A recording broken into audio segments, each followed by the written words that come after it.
তো আজকে আমাদের শ্রদ্ধেয় আনিসুল হকের জন্মদিন, উনি ঢাকাকে একটা চেঞ্জ করার জন্য নানা ধরনের পদক্ষেপ নিয়েছিলেন। আপনিও তার সাথে অনেক মেশার সুযোগ হয়েছে, আপনি যদি একটু তার সম্পর্কে বলতেন যে এই কাজগুলো কেমন করেছিলেন বা কি করা উচিত বা অন্যরা কি সেটা বহন করতে পারছেন কিনা। অসাধারণ স্বাপ্নিক একজন মানুষ ছিলেন উনি, সেটা ফল আমরা পেয়েছি। আমরা দেখেছি যে মানে ঢাকার নাগরিক সুবিধা বৃদ্ধির ক্ষেত্রে, বিশেষ করে যানজট নিরসনে যে উত্তর সিটিতে উনি দায়িত্ব পেয়েছিলেন, নির্বাচিত মেয়র ছিলেন, সেখানে কিন্তু অনেক আধুনিকায়ন করেছিলেন বৈজ্ঞানিক উপায়ে। কিন্তু ইউরোপ এখনও যেগুলি আছে, এবং আপনি দেখবেন যে একটা ঢাকা চাকা নামে একটা পরিবহন সিস্টেম এখানে আছে, সেটা এসি বাস এবং মানে 10 টাকা ভাড়া। এই মুহূর্তে কত আমি জানি না, কিন্তু সেটা খুবই জনপ্রিয় ছিল এবং সাকসেসফুল একটা মডেল উনি তৈরি করেছিলেন। আমাদের দুর্ভাগ্য যে আমাদের মাঝে ওনাকে আমরা বেশি দিন পাইনি, তাহলে আমরা সত্যিকারের একটা তিলোত্তমা ঢাকা মহানগরীর একটা মডেল, বিশ্বের রোল মডেল আমরা তৈরি করতে পারতাম।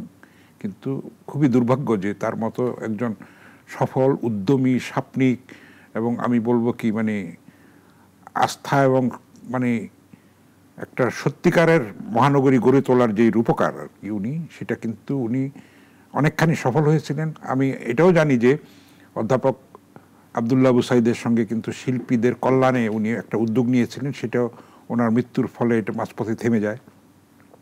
আরও আমার সৌভাগ্য হয়েছিল যে 1994 সালে মহানায়ক দিলীপ কুমার যখন ঢাকায় এসেছিলেন, আমি তখন দৈনিক বাংলার সিনিয়র রিপোর্টার ছিলাম, আমার সুযোগ হয়েছিল 5 দিন যেই সফরে ছিলেন ম্যাক্সিমাম অনুষ্ঠান কভার করার। আমি তার একান্ত সাক্ষাৎকারও নিতে পেরেছিলাম। সেটা যখন আমি দিলীপ কুমারকে এক অনুষ্ঠানে বললাম যে তোমার একটা ইন্টারভিউ নিতে চাই, তো উনি বললেন যে তুমি আনিসুল হকের সঙ্গে যোগাযোগ করো। আনিসুল হক ছিলেন দিলীপ কুমার সংবর্ধনা কমিটির সদস্য সচিব, তার সভাপতি ছিলেন এ কে ফিরোজ খান নুন, উনি প্রয়াত হয়েছেন, আনিসুল হকও প্রয়াত হয়েছেন। তো হরতালের সময় আওয়ামী লীগের হরতাল ছিল কঠিন, তখন ইন্টারকন্টিনেন্টাল হোটেলে দিলীপ কুমার উঠেছেন তার সফর সঙ্গীদের নিয়ে। হরতালের দিনে আনিসুল হকের বাসা থেকে রান্না করা খাবার দাবার তাকে নিয়ে দেওয়া হয়েছিল, অ্যাম্বুলেন্স ভাড়া করে, অ্যাম্বুলেন্সে করে খাবার, সেগুলো আমি দৈনিক বাংলা লিখেছিলাম। সে খুব মজার কাহিনী আর কি। তার আনিসুল হক একজন সফল টিভি উপস্থাপক ছিলেন, বিটিভিতে তার জনপ্রিয় অনেক অনুষ্ঠান ছিল।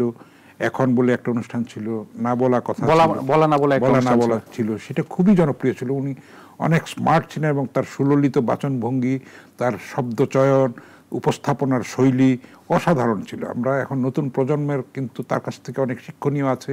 সিটি কর্পোরেশনেরও তার আরব্ধ কাজ যেগুলি অসমাপ্ত কাজ, সেগুলি কিন্তু সিনসিয়ারলি করা উচিত, কারণ উনি করে দেখিয়েছেন যে এগুলি করা সম্ভব। এত আবর্জনার শহর এবং এত জনবহুল একটা শহর, সমস্যার ভারে জর্জরিত, সেখানে কিন্তু অনেকখানি পরিকল্পিত শহর নগরায়ন উনি করতে পেরেছিলেন এবং মৃত্যু সেটা থামিয়ে দেয়। আমাদের এটা দুর্ভাগ্য যে আমরা যদি তাকে আরও কয়েক বছর পেতাম, তাহলে সত্যিকারের একটা স্বপ্নের মহানগরী আমরা পেতে পারতাম।